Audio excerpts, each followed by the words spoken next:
Alright guys, so here's hopefully a quick video of the review. Um, I might just spend more time explaining concepts rather than going through so much of the problems.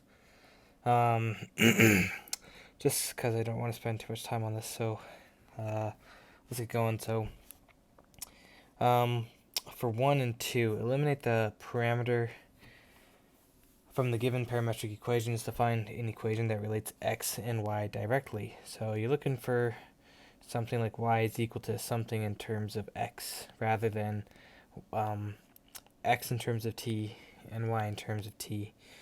So these appear to be both linear, so this one's really not too bad. Go ahead and solve this equation for t, so you can add 3, so you get x plus 3 is equal to 2t and divide by 2, so t is equal to x plus 3 divided by 2, which you can then substitute into this equation right here. So y is equal to 8 times by x plus 3 divided by 2 plus 2. And then you can clean that up and simplify it, but you've essentially, there's no t, and t is the parameter variable, so parameter has been eliminated through substitution. So there you go. This one, using cosine and sine, so you have to use the Pythagorean identity for this one, so sine squared of x plus cosine squared of x or theta or whatever is going to, or t or whatever, is going to be equal to 1. So you're going to be using this. So for example, you have a cosine squared of x here. So let's get one here. We'd have to square both sides. So we'd have x squared is equal to cosine squared of t. Okay, our x squared is going to be equal to 36 cosine squared of t. So we have a squared of t here, but let's get it by itself. You can divide both sides by 36. So you get cosine squared of t is going to be equal to x squared divided by 36. And this is something that you can substitute in for this right here. And you can do the same thing for y. You can substitute this right here. If you square both sides and solve for sine squared, you'll have an equation where there is no t and all x and y. So that's how you can eliminate the parameter there. Okay, so for this one right here, so you're given x and a y equation for t, and over the interval from -4 to 4, and you're trying to graph it. So for me, what I like to do is make a table. So for this table, we'll have t, we'll have x, and we're going to have y. We might need to make this larger, but in any case, so you'll start with this. So starting with, I guess, t equals -4, t equals -3, t equals -2, -1, and 0. You probably don't have to do that many, that much. You can probably just do -4, -2, 0, and then do 2 and 4, so that you can go faster through this. But you're essentially just plugging this -4 into both of these. So if you plug in -4 here, you're going to get -8 minus 1, which is going to be -9. And then if you plug -4 in for your y, you're going to get 16 plus 1, which is going to be 17.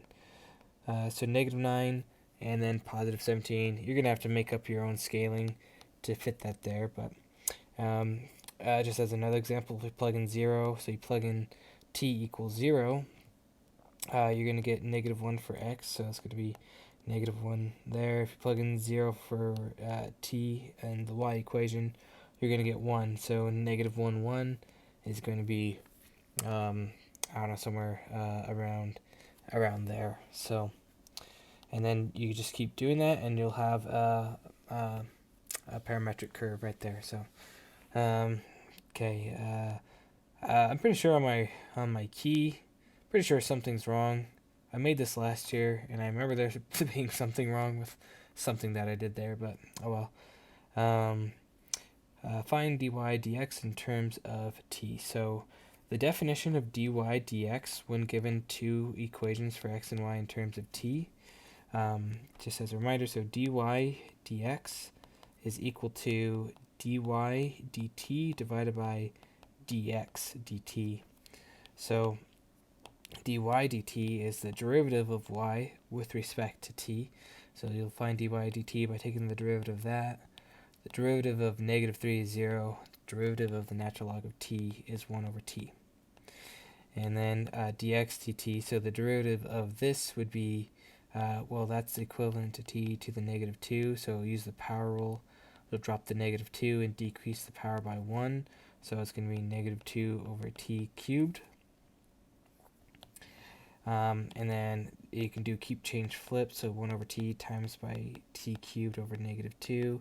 So negative t squared over 2 would be dy dx. So there's your derivative.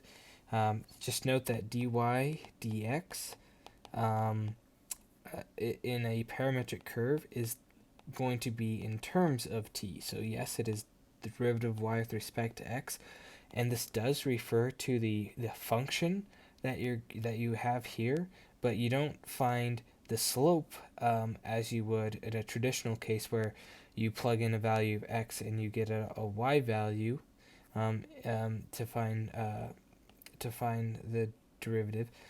Instead, you plug in a value of t, which tells you the time in that interval where the slope is going to be, where that slope is at. So what that slope is. So at time, if you want to find the slope when t is equal to 0, you plug in 0 here, and it'll tell you the slope of the function when t is equal to 0 is 0. So that's how those work. Okay, so same thing, same process here. So you'll do dy dx is going to be equal to, let's first take the derivative of this part right here. So the derivative of a square root function is 1 over 2 square root of the function, but you're going to have to multiply by the derivative of the inside, and that's going to be 7. So there's dy dt divided by, let's find dx dt. So that's going to be 1 over 2 square root of t plus 6. And so if you simplify that, that's 7 over 2 square root 7t times by 2 square root of t plus 6 divided by 1.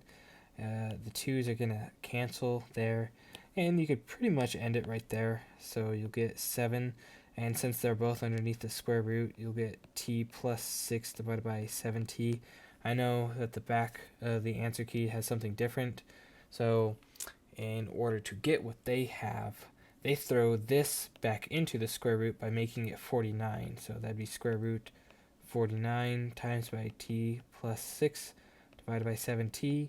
And then they reduce this fraction right here. So 49 over 7 is 7.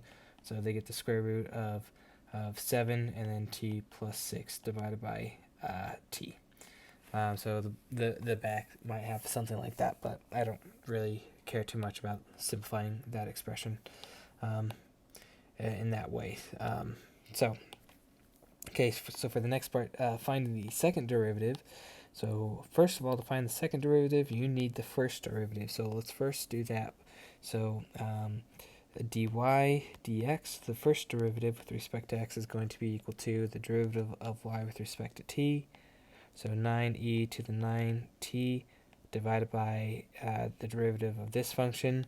Now, the derivative of that would be 1 over 9t times by 9, which is the derivative of the inside. But the 9's are just going to cancel, and you're going to get 1 over t. And then that could simplify to be 9t e to the 9t. So there's your first derivative. Now, to find the second derivative with respect to x, what you have to do is, I'll write it down here, or just off to the side here. I'm going to erase some of, no, I won't erase. So the second derivative of y with respect to x is equal to d, the derivative with respect to t of what you have here. So of dy dx divided by dx dt. So basically what this whole expression means is you're going to take the derivative with respect to t of the first derivative, which is dy dx, and divide by dx dt, and that's how you find your second derivative with respect to x. Very weird, but there it is. So let's find the second derivative of this right here. So again, so that is not to say the second derivative of y with respect to x. You're finding the second derivative, you're finding the derivative of this part right there with respect to t. So you can say d dt of 9t e to the 9t, that's going to be equal to, you're going to have to use the product rule. So the product rule is the first times the derivative of the second, which would be 9e to the 9t, plus the derivative of the first, which would be 9 times by the second. And then, so that, if you simplify that, it's going to be 81 t e to the 9t plus 9. Let me just double check that. So we did the first times the derivative of the second plus the derivative of the first times by the second. Yeah. So plus 9e to the 9t. Okay, so that's that, and then to find to find this final expression, you're gonna divide that by the derivative with respect to x. So we already found that, so that's this right here. So divided by that, which is just gonna be there's a lot of different ways you can write that, but that's the same thing as 81t e to the 9t. Plus 9e to the 9t. If you do keep change flip, you'll just multiply that by t, I believe. Yeah. And so then that's going to give you 81t squared e to the 9t plus 9t e to the 9t. I think that should do it there. Okay, so that should tell you how you can do this one right here. If you follow my key, hopefully it's right. Alright, determine analytically at the given value of t whether the parametric curve is increasing or decreasing or neither. So, we'll just, a parametric curve is still on an xy plane, so it's going to be increasing when the slope is positive, it's going to be decreasing when the slope is negative, and it's going to be neither when the slope is 0. So how do you tell? Well, you need to find dy dx. So this is the same function as you have over here. So lucky us. Let's go ahead and copy this over here. So here's dy dx. And then let's plug in t equals 3. So when t is equal to 3, that's going to be 9 divided by negative 2, which is negative. And so the slope at t equals 3 is negative, so it's decreasing. Yeah. And then you could do something similar here. Just find dy dx, plug in your value t, determine if it's positive, it's increasing. If it's negative, it's decreasing. If it's 0, it's neither.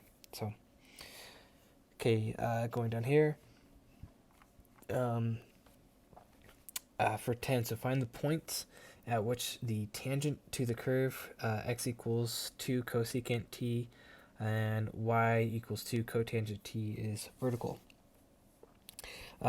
So when a tangent is vertical, so you have some sort of function, I guess you can say. So assuming we're not, when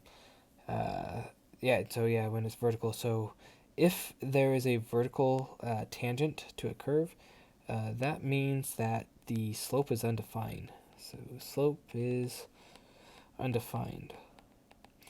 And now the slope in terms of, for the parametric, remember that dy dx is equal to dy dt divided by dx dt, which is going to be undefined when this is equal to 0, when the denominator of that expression is equal to 0. So dx dt would be equal to 2, and then the derivative of cosecant is negative cosecant of t cotangent of t.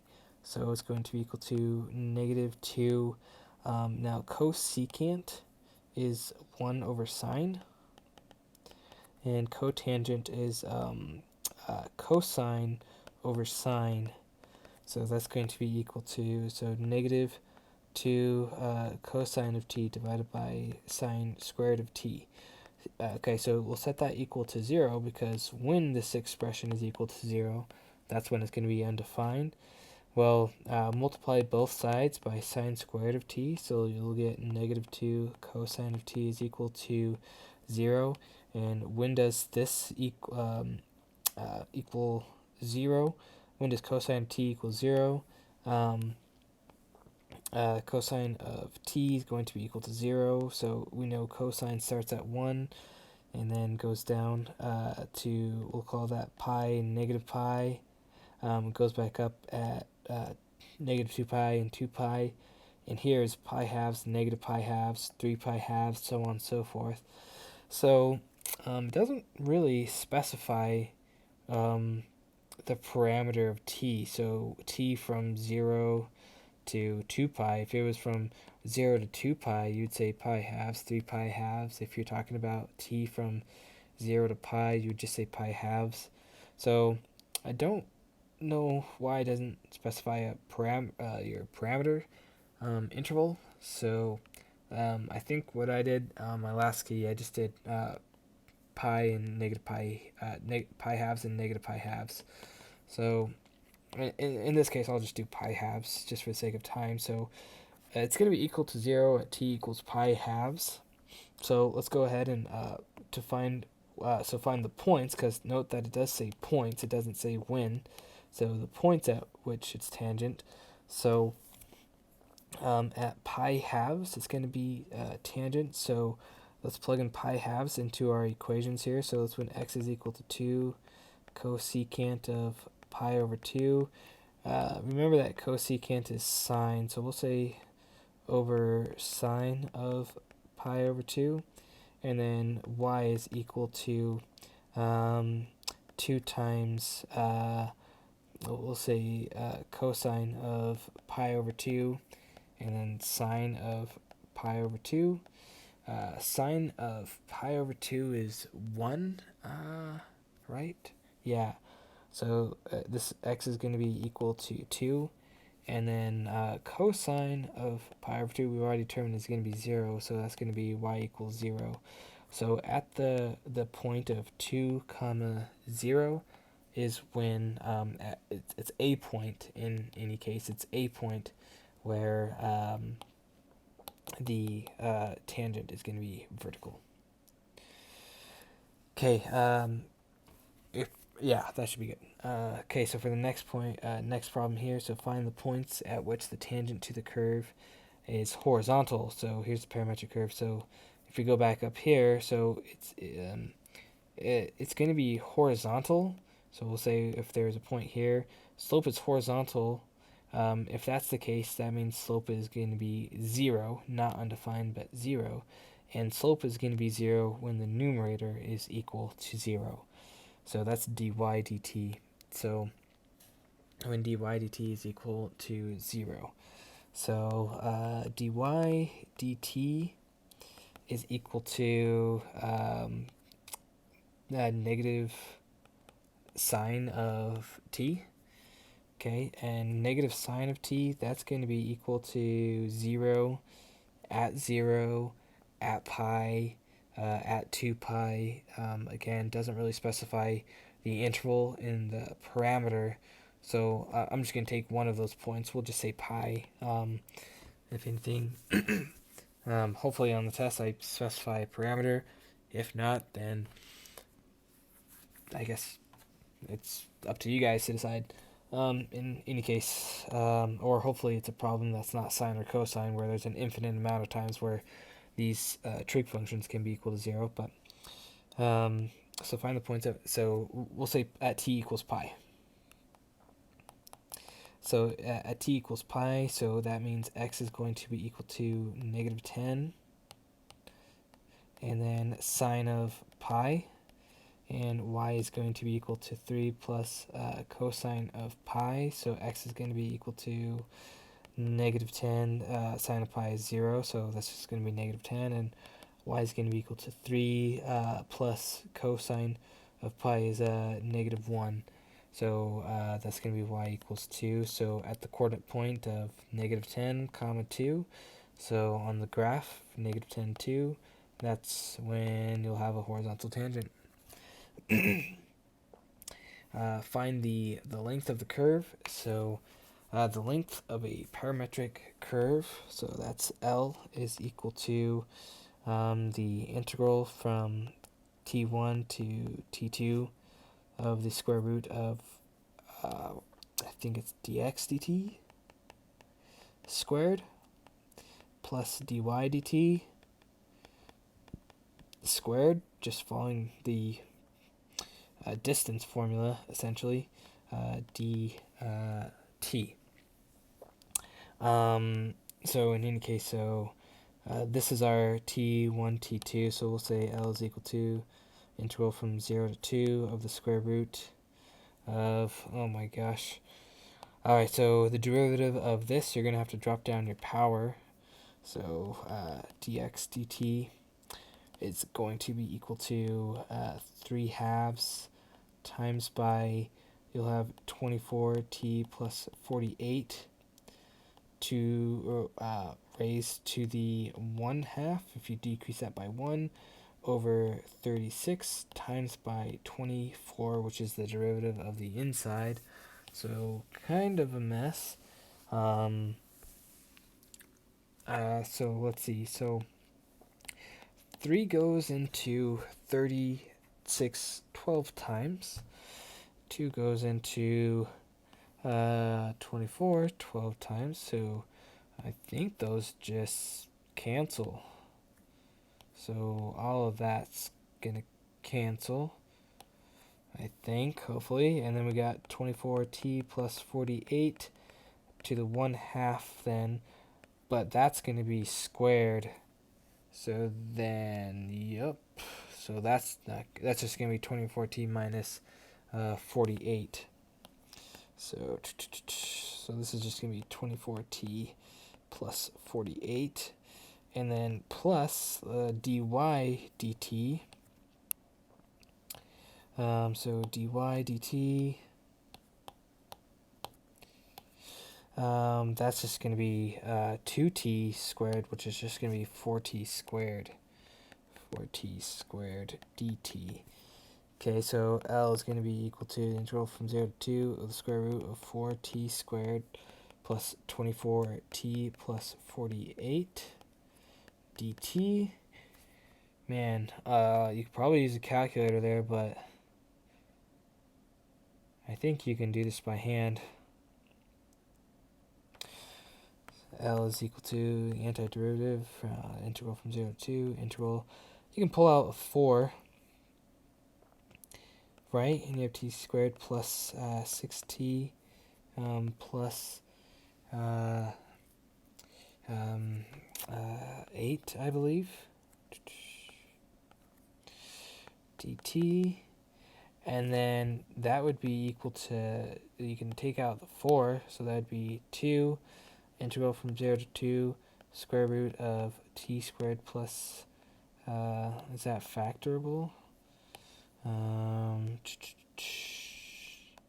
feel like I missed a step here, but anyways, you could probably just use a calculator from this point on. If it is solvable by hand, I'll make sure that I write something like that, but that way you guys know to look for something. But I'm pretty sure you can solve this by hand. It feels like you should be able to. Anyways, maybe another time. But for the sake of time, I'm just going to keep going. So you can plug this into your calculator, and you can get your answer. You can find your length. So there you go. Okay, so find the component form of the specified vector. So component form means that you're going to have x, y with these angled brackets, I think is what they're called. But in any case, so so vector p to q, and it gives us the point at which p and q are at.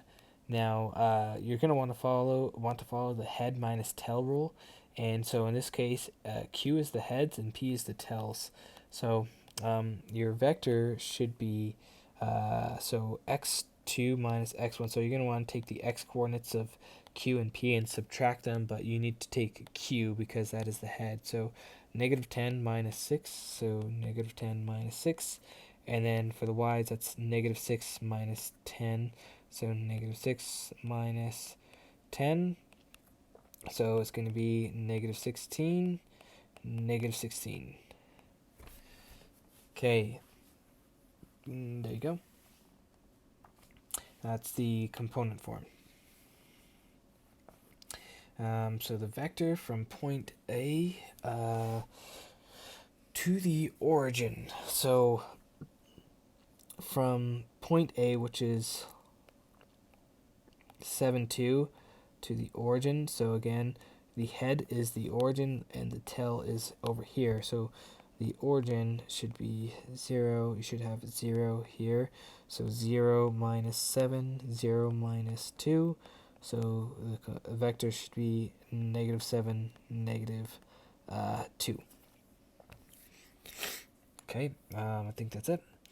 Okay, find the magnitude of the vector and the direction angle theta it forms. So let's go ahead and I'm just going to do a rough sketch of what that should look like. So so we're going to the right 6 square root of 2, which I don't know, we'll say is there, and down 6 square root of 2 equal length. So in that case right here, this vector being formed has the legs of 6 square root of 2, negative 6 square root of 2, which means this direction right here, that's a 45-degree angle. So, right? I think, oh wait, holy cow. Sorry, I know how to plot coordinates. I did not plot that right. That's x first and then y. I don't know why I did it like that.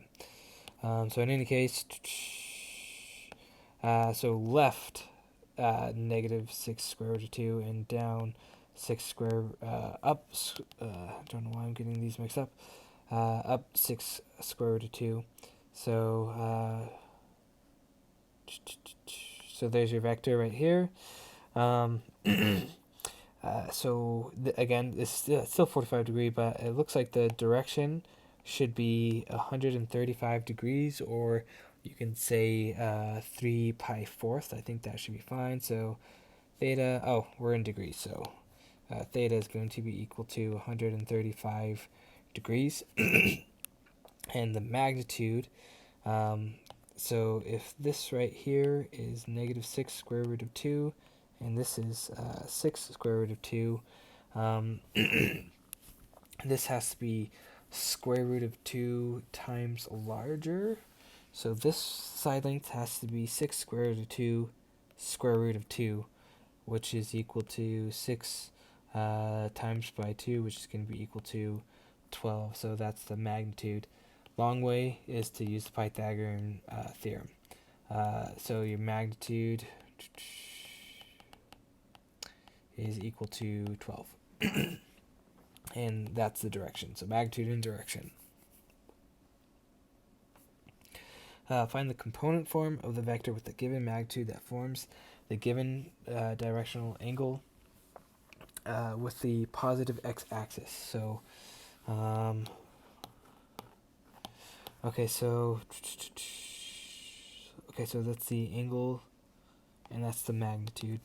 So, let me set this up. So, 4 pi thirds.